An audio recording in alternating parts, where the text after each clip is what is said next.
Hello friend, कैसे हो आप सब? उम्मीद है आप सब अच्छे हैं। आज हम टॉप 50 क्वेश्चन आंसर डिस्कस करने वाले हैं जो वन लाइनर है। ठीक है, तो उम्मीद करता हूँ कि वीडियो जो है आप लोग को बहुत ही हेल्पफुल होगा, खासकर अभी जो एमटीएस का एग्जाम चल रहा है उन लोग के लिए बहुत ही बेनिफिट होगा। ठीक है, आई बस में चलिए इसी के साथ मैं वीडियो को स्टार्ट करूँ, ज़्यादा टाइम वेस्ट नहीं करेंगे। चलिए, तो यहाँ पर आपका फर्स्ट क्वेश्चन आपको दिख रहा है कि जिग्गा जिक्का वायरस फैलता है, कैसे फैलता है? तो याद रखिएगा, इंडीज मच्छर के काटने से क्या होता है, जिगा वायरस क्या होता है, ये फैलता है। ठीक है, तो इस चीज़ को आपको याद रखना है। ठीक है, फिर कहता है बी फोर्ट मापक्रम किसको मापने के लिए प्रयुक्त किया जाता है? तो याद रखिएगा, बी फोर्ट मापक्रम जो है एक डिवाइस जिसका यूज़ किया जाता है हवा की गति को मापने में किया जाता है। ठीक है दोस्त, चलिए उसके बाद आगे बढ़ते हैं हम लोग। क्वेश्चन नंबर 3 कहता है कि एक समतल दर्पण की वक्रता त्रिज्या होती है, कहाँ कितना होती है? अनंत होती है। कितना होती है? अनंत होती है, याद रखिएगा। ठीक है, आग से पानी को गर्म करना क्या कहलाता है? आग से पानी को गर्म करना क्या मतलब? ये हुआ कि पानी जब गर्म होता है तो वो कौन सा प्रोसेस में होता है? तो याद रखिए, उष्मा का समवन, समवन विधि से क्या होता है? पानी को हम लोग गर्म करते हैं। क्या करते हैं?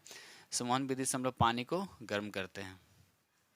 उसके बाद कहता है अर्जेंटाइट किसका है? इसके नीचे लिखा हुआ अर्जेंटाइट किसका है? याद रखिएगा, चांदी का। क्या होता है? चांदी का अर्जेंटाइट क्या अयस्क होता है, इसका चांदी का सिंबल क्या होता है? एजी होता है। ठीक है, चलिए आगे। हॉर्न सिल्वर किसे कहा जाता है? हॉर्न सिल्वर किसे कहा जाता है? याद रखिएगा, सिल्वर क्लोराइड को हॉर्न सिल्वर कहा जाता है। ठीक है दोस्त, चलिए क्वेश्चन नंबर हम लोग 7 की तरफ आते हैं। क्वेश्चन नंबर 7 कहता है फोटोग्राफी में किस रासायनिक का प्रयोग किया जाता है? याद रखिएगा, सिल्वर ब्रोमाइड को, सिल्वर ब्रोमाइड का प्रयोग फोटोग्राफी में किया जाता है। ठीक है, चलिए क्वेश्चन नंबर 8 की तरफ आते। क्वेश्चन नंबर 8 कहता है कृत्रिम वर्षा के रूप में किसका प्रयोग किया जाता है? मतलब किस रासायनिक का प्रयोग किया जाता है कृत्रिम वर्षा के रूप में? याद रखिएगा, सिल्वर आयोडाइड। किसका प्रयोग करते हैं? सिल्वर आयोडाइड, याद रखिएगा। ठीक है, उसके बाद कहता है लूनर कास्टिक किसे कहा जाता है? लूनर कास्टिक किसे कहा जाता है? याद रखिएगा, सिल्वर नाइट्रेट को लूनर कास्टिक कहा जाता है। ठीक है, उसके बाद सफेद सोना किसे कहा जाता है? याद रखिएगा, प्लेटिनम को सफेद सोना कहा जाता है। प्लेटिनम तो सबसे हार्डेस्ट ये मेटल होता है। ठीक है, चलिए आगे बढ़ते हम लोग क्वेश्चन नंबर 11 की तरफ। क्वेश्चन नंबर 11 कहता है कि एडम उत्प्रेरक किसे कहा जाता है? तो एडम उत्प्रेरक, याद है, उसी को प्लेटिनम को ही एडम उत्प्रेरक कहा जाता है। याद रखिएगा दोस्त, बहुत अच्छे क्वेश्चन है।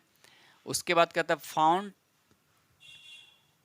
फाउंट पेन होना चाहिए। फाउंट पेन के नीब की टिप, जो फाउंट पेन होता है ना, उसके नीब की टिप बनाने में किसका प्रयोग किया जाता है? याद रखिए, प्लेटिनम का। जो फाउंट पेन होता है उसका जो टिप जो होता है वो किस चीज़ का बना होता है? याद रखिए, प्लेटिनम का बना होता है। किसका बना होता है? प्लेटिनम का। ठीक है, आगे बढ़ते हम लोग।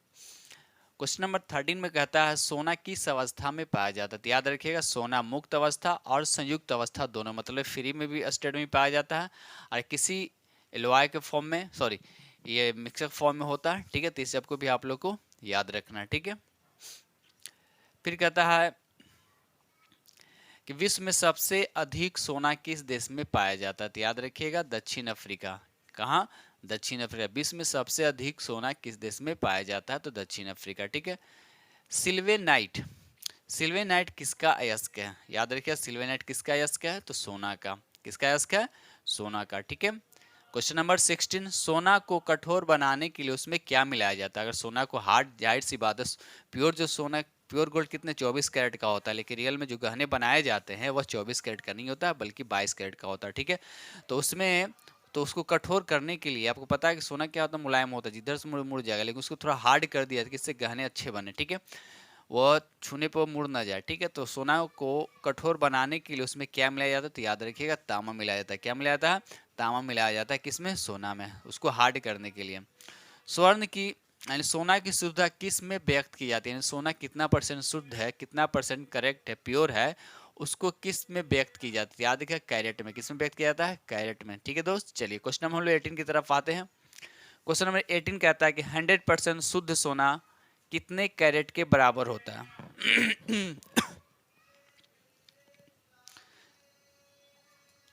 कह रहा है कि 100% शुद्ध सोना कितने कैरेट के बराबर होता है? याद रखिएगा, 24 कैरेट। 24 कैरेट जो है वो 100% शुद्ध सोना के बराबर होता है। अब इस क्वेश्चन नंबर 19 का देखिए, बहुत अच्छा क्वेश्चन है ये, आ सकता है आपसे पूछेगा कि 22 कैरेट सोने का क्या मतलब। 22 कैरेट सोने का मतलब हुआ कि इसमें 22 भाग सोना और 2 भाग तांबा। अगर यहाँ 20 रहता तो 20 भाग सोना और 4 भाग तांबा होता, याद रखिएगा। बात समझ में आए मेरे प्यारे दोस्त? कहीं कुल मिलाकर दो इसको और इसको जोड़ने पे 24 आना चाहिए, ठीक है। तो याद रखिएगा 22 कैरेट सोने का क्या मतलब हुआ कि इसमें 22 भाग सोना और 2 भाग तांबा, ठीक है। अगर 20 रहेगा यहाँ पर तो इसका मतलब समझिएगा कि 20 भाग सोना और 4 भाग तांबा होगा, ठीक है। चलिए क्वेश्चन नंबर हम लोग 20 की तरफ आते हैं। कहता है झूठा सोना किसे कहा जाता है? झूठा सोना, ठीक है। तो याद रखिएगा आयरन पायराइट को झूठा सोना कहते हैं। क्या कहते हैं? आयरन पायराइट को झूठा सोना कहते हैं, ठीक है दोस्त। चलिए क्वेश्चन नंबर हम लोग 21 की तरफ आते हैं। स्वर्ण लेपन में किसका प्रयोग विद्युत अपघटन के रूप में होता है? जो स्वर्ण लेपन जो किया जाता है उसमें विद्युत अपघटन में किसका प्रयोग किया जाता है? याद रखिए पोटेशियम ओरिसाइनाइड को, पोटेशियम ओरिसाइनाइड का प्रयोग स्वर्ण लेपन में विद्युत अपघटन के रूप में किया जाता है, ठीक है। चलिए क्वेश्चन नंबर नेक्स्ट। सोना का कृत्रिम रूप किसे कहा जाता है? सोना का कृत्रिम आर्टिफिशियल नाम रोल गोल्ड, याद रखिए रोल गोल्ड सोना का कृत्रिम रूप कहा जाता है। किसको? रोल्ड गोल्ड को कहा जाता है, ठीक है। इसमें 90% क्या होता है? कॉपर होता है और 10% क्या होता है? एल्युमिनियम होता है, ठीक है दोस्त। चले आगे। तो अब नेक्स्ट क्वेश्चन है क्वेश्चन नंबर 23 कहता है केलावे राइट। देखिए इससे पहले भी सोना के पूछे थे, ठीक है। तो यहाँ पर भी आएगा केलावे राइट किसका? ऐसे तो याद रखिएगा सोना का, ठीक है। तो दोनों आपको याद होने चाहिए अच्छे से, ठीक है।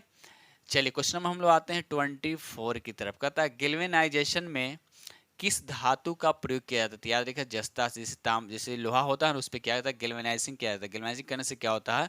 उसमें लोहे पे जंग नहीं लगता, ठीक है। तो उसको सेफ रखने के लिए हम लोग क्या करते हैं? लोहे पे गैल्वेनाइजेशन कर देते हैं, जस्ता का एक परत चढ़ा दिया जाता है जिससे क्या होता है? उसमें जंग नहीं लगता, ठीक है। तो जनरली याद रखिएगा अभी, हाँ याद रखिएगा कि जस्ता गैल्वेनाइजेशन किस पे किया जाता है? तो लोहा पे किया जाता है, ठीक है दोस्त। चलिए कहता है सफेद कशिश किसे कहा जाता है? सफेद कशिश किसे, या उजला थोथा भी इसको बोलते हैं। तो सफेद कशिश किसे कहा जाता है? याद रखिएगा जिंक सल्फेट को किसे कहा जाता है? जिंक सल्फेट को सफेद कशिश कहा जाता है, ठीक है। फिर कहता है सीने बार किसका अयस्क है? याद रखिएगा पारा का। किसका अयस्क है? पारा का, ठीक है दोस्त। चलिए क्वेश्चन नंबर 27। कैलोमल किसे कहा जाता है? कैलोमल किसे कहा जाता है? मर्क्यूरस क्लोराइड को कैलोमल कहा जाता है, ठीक है। नेक्स्ट है वर्मिलियन किसे कहा जाता है? तो मर्क्यूरिक सल्फाइड को वर्मिलियन कहा जाता है, ठीक है। वर्मिलियन किसे कहा था? तो मर्क्यूरिक सल्फाइड को, ठीक है। पारा को किस पात्र में रखा जाता है? देखिए बहुत अच्छा क्वेश्चन है, ये एग्जाम में आ सकता है, ठीक है।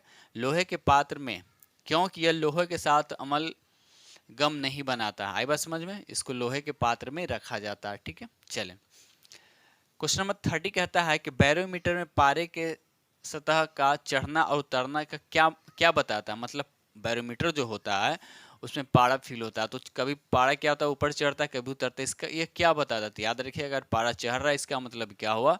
कि स्वच्छ मौसम। अगर पारा उतर रहा है इसका मतलब ये हुआ कि तूफान आने की सूचना दे रहा था। ये चीज़ को याद, इसमें दो क्वेश्चन हो गए। पारा का चढ़ना का मतलब है कि मौसम स्वच्छ होगा, साफ होगा, और पारा का उतर रहा है तो इसका मतलब ये हुआ, इंडिकेट करता है कि तूफान आने की सूचना दे देता है, यानी तूफान आने का सूचना हमको दे देता है, ठीक है, कि तूफान आने वाला, ठीक है। चलिए क्वेश्चन नंबर हम लोग आते हैं 31 पे। क्विक सिल्वर किसे कहा जाता है? क्विक सिल्वर किसे कहा जाता है? याद रखिएगा पारा को। किसे कहा जाता है? पारा को क्विक सिल्वर कहा जाता है, ठीक है। मोनाजाइट किसका अयस्क है? तो याद रखिए मोनाजाइट तो थोरियम का अयस्क है, ठीक है दोस्त। चलिए question number next. Pitchblende किसका अयस्क है? क्या लिखा हुआ? पीच ब्लेड किसका अयस्क है? तो याद रखिएगा यूरेनियम का। बहुत अच्छा क्वेश्चन, बहुत बार एग्जाम में पूछे जा चुके हैं, ठीक है। तो याद रखिएगा पीच ब्लेड किसका अयस्क है? तो यूरेनियम का, ठीक है। चलिए क्वेश्चन नंबर हम लोग आते हैं 34। यूरेनियम का क्वथनांक कितना होता है? याद रखिएगा 3500 डिग्री सेल्सियस। कितना होता है? 3500 डिग्री सेल्सियस होता है यूरेनियम का क्वथनांक होता है, ठीक है। चलिए नेक्स्ट क्वेश्चन, क्वेश्चन नंबर 35 कहता है कि आशा का धातु किसे कहा जाता है? ठीक है, आशा का धातु किसे कहा जाता है? तो याद रखिए यूरेनियम को ही आशा का धातु कहा जाता है, ठीक है। अब भविष्य का ईंधन किसे कहा जाता है? तो हाइड्रोजन का। याद रखिए भविष्य का ईंधन तो हाइड्रोजन को कहा जाता है, और आशा का धातु यूरेनियम को कहा जाता है। ये चीज भी याद रखिएगा। चलिए क्वेश्चन नंबर 36 कहता है कि यूरेनियम के कितने समस्थानिक? याद रखिए प्यारे दोस्त, यूरेनियम के 3 समस्थानिक होते हैं, ठीक है। चलिए क्वेश्चन नंबर 37, यूरेनियम का कौन सा समस्थानिक प्रकृति में सबसे सर्वाधिक मात्रा में पाया जाता है? देखिए यूरेनियम का 3 समस्थानिक होता है, तो पूछ रहा है कि ये समस्थानिक में कौन सा समस्थानिक जो है प्रकृति में सबसे ज्यादा पाया जाता है। याद रखिए यूरेनियम 238 जो है सबसे ज्यादा पाया जाता है। ठीक है दोस्त, याद रखिएगा। ठीक है, चलिए क्वेश्चन नंबर हम लोग आते हैं क्वेश्चन नंबर 38 की तरफ। 38 कहता है कि यूरेनियम के किस समस्थानिक का उपयोग परमाणु भट्टी में ईंधन के रूप में होता है। याद रखिए ईंधन के रूप में होता है। यानी ईंधन जैसे हम लोग खाना वाना बनाने के लिए एलपीजी गैस यूज करते हैं, उसी तरह से परमाणु भट्टी में ईंधन का ही जरूरत पड़ता है। याद रखिए यूरेनियम 235, अच्छा क्वेश्चन याद रखिएगा। यानी यूरेनियम का कौन सा समस्थानिक है, तो यूरेनियम 235 जो है इसका प्रयोग जो है परमाणु रिएक्टर बोल सकते हैं। ठीक है, तो उसमें क्या कहता है परमाणु भट्टी में ईंधन के रूप में यूरेनियम 235 का प्रयोग किया जाता है। ठीक है, चलिए यूरेनियम 238 का प्रयोग परमाणु भट्टी में ईंधन के रूप में क्यों नहीं किया जाता है। ये भी अच्छा क्वेश्चन है। कहता है कि यूरेनियम 238 जो है का प्रयोग परमाणु भट्टी में ईंधन के रूप में क्यों नहीं किया जाता। याद रखिए क्योंकि यह रेडियो सक्रियता प्रदर्शित नहीं करता। मतलब ये हुआ कि इससे रे नहीं निकलते हैं। यूरेनियम 235 से क्या होता है अल्फा बीटा जो रे होते हैं वो क्या होता है, इससे नहीं निकलता। ठीक है, तो याद है इसीलिए सक्रियता यानी सक्रियता प्रदर्शित नहीं करता है, इसीलिए इसका प्रयोग जो है परमाणु भट्टी के ईंधन में नहीं किया जाता। ठीक है दोस्त, चलिए क्वेश्चन नंबर 40 कहता है टंगस्टन का गलनांक कितना होता है। याद रखिएगा कितना होता है, 3500 डिग्री सेल्सियस होता है। कितना होता है, 3500 डिग्री सेल्सियस होता है। ठीक है दोस्त, चलिए क्वेश्चन नंबर हम लोग 41 की तरफ आते हैं। कहता है बेडिलेआइट किसका अयस्क है। याद रखिए जिरकोनियम का। बेडिलेआइट किसका अयस्क है, जिरकोनियम का। ठीक है दोस्त, चलिए क्वेश्चन नंबर 42 कहता है जिरकोनियम धातु किसकी उपस्थिति में जलता है। देखिए बहुत अच्छा क्वेश्चन, बहुत अच्छा क्वेश्चन है। जिरकोनियम जो धातु तो है, बेडिलाइट इसका अयस्क हो गया। ठीक है, और फिर यहाँ पे लिखा हुआ कि जिरकोनियम धातु किसकी उपस्थिति में जलता है। याद है जनरली जो भी चीज जलता है ऑक्सीजन की उपस्थिति में जलता है, लेकिन जिरकोनियम एक ऐसा धातु है ऑक्सीजन में तो जलता है, साथ ही नाइट्रोजन में भी जलता है। ठीक है, आई बात समझ में, तो ये चीज को आप लोग को माइंड में होना चाहिए। ठीक है, चलिए क्वेश्चन में हम लोग आते हैं 43। जिरकोनियम का उपयोग नाभिकीय रिएक्टर में क्यों किया था। देखिए जिरकोनियम वो एक ऐसा धातु है जिसका उपयोग नाभिकीय रिएक्टर में किया जाता है। क्यों, क्योंकि न्यूट्रॉनों को अवशोषित करने का गुण इसमें होता है ना। बहुत अच्छा है कि जो भी एक्स्ट्रा न्यूट्रॉन जो नाभिकीय रिएक्टर से निकलेगा उसको क्या करेगा, ऑब्जर्व कर लेगा। तो इस तरह से क्या होगा, नाभिकीय रिएक्टर का तो कंट्रोलिंग में हो जाता है। ठीक है ना, तो याद रखिएगा जिरकोनियम का उपयोग नाभिकीय रिएक्टर में किया जाता है। क्यों किया था, क्योंकि न्यूट्रॉन को जो एक्स्ट्रा न्यूट्रॉन जो होता है उसको क्या करता है, ऑब्जर्व करता है। यानी ऑब्जर्व करने की इसमें क्या होता है, खासियत होता है, गुण होता है, क्वालिटी होता है। ठीक है, चलिए क्वेश्चन नंबर 44 कहता है बेराइल किसका अयस्क है। बेराइल जो है किसका अयस्क है, तो याद रखिएगा बेरिलियम धातु का। किसका है, बेरिलियम धातु का क्या है ये अयस्क है, बेराइल। ठीक है, चलिए क्वेश्चन नंबर 45 फ्रांसियम क्या है, एक रेडियो सक्रिय द्रव धातु। याद रखिएगा अभी आपने पढ़ा है कि पारा जो है, पारा क्या है, धातु तो है और लिक्विड फॉर्म में होता है। लेकिन आपसे पूछा जाए कि रेडियो सक्रिय द्रव्य धातु, याद रखिए रेडियो सक्रिय द्रव्य धातु कौन है, तो फ्रांसियम। यानी फ्रांसियम क्या है, एक रेडियो सक्रिय का मतलब अल्फा बीटा रे तो निकलते ही रहते हैं, साथ ही साथ क्या होता है, ये लिक्विड फॉर्म में होता है। ठीक है, चलिए ये चीज को आप लोग को माइंड में होना चाहिए। हमको लगता नहीं कि इस तरह के क्वेश्चन आप लोग पहले कभी देखे होंगे, देखें तो अच्छी बात है, अगर नहीं देखें तो प्लीज इसको आप लोग याद रखिएगा। ठीक है, क्योंकि किसी भी एग्जाम में इस तरह के क्वेश्चन अब पूछे जा सकते हैं। ठीक है, चलिए तो क्वेश्चन नंबर हम लोग 46 की तरफ आते हैं। 46 कहता है कि मोसाइक गोल्ड किसे कहा जाता है। मोसाइक गोल्ड किसे कहा जाता है, ये सब आप लोग के लिए नए क्वेश्चन है। ठीक है, तो याद रखिएगा मोसाइक गोल्ड किसे कहता है, अस्टेनस सल्फाइड को। किसे कहता है, अस्टेनस सल्फाइड को मोसाइक गोल्ड कहा जाता है। ठीक है, चलिए क्वेश्चन नंबर हम लाते हैं 47 की तरफ। 47 कहता है सबसे भारी धातु कौन। देखिए ये भी पहले हम वीडियो में ले चुका हूँ। ठीक है, तो सबसे भारी धातु कौन है इसमें, तो ये इसमें याद रखिएगा ओस्मियम। ओस्मियम क्या होता है, सबसे भारी धातु। अगर सबसे हल्का पूछेगा तो लिथियम याद रखिएगा। क्या याद रखिएगा, लिथियम। तो सबसे भारी धातु हो गया ओस्मियम। ठीक है दोस्त, चलिए क्वेश्चन नंबर 48 की तरफ आते हैं।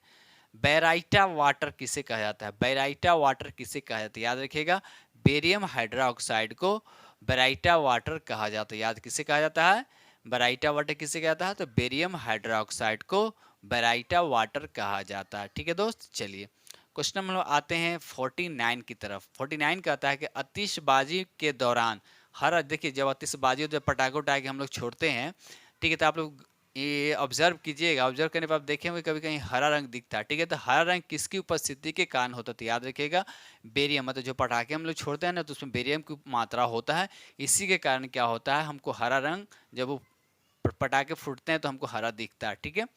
चलिए क्वेश्चन नंबर 50 कहता है कि आतिशबाजी के दौरान लाल चटक रंग, देखिए लाल चटक भी रंग दिखता है, ठीक है, तो किसकी उपस्थिति के कारण ऐसा होता है, याद रखिए अस्ट्रासियम के कारण क्या होता है, वो लाल चटक रंग हमें दिखाई देता है, ठीक है दोस्त। ये रहा आपसे हमने 50 क्वेश्चन डिस्कस किया हूँ, ठीक है दोस्त। अगर दोस्त प्लीज़ वीडियो अच्छा लगा हो तो प्लीज़ इस वीडियो को ज़्यादा से ज़्यादा शेयर करने की कोशिश करें, और जो फ्रेंड इस चैनल पे नए हो तो प्लीज़ इस चैनल को सब्सक्राइब कर लें, क्योंकि इस तरह की वीडियो आप लोग के लिए आता रहेगा। फिर आपसे मिलते हैं नेक्स्ट वीडियो में, तब तक के लिए थैंक यू वेरी मच।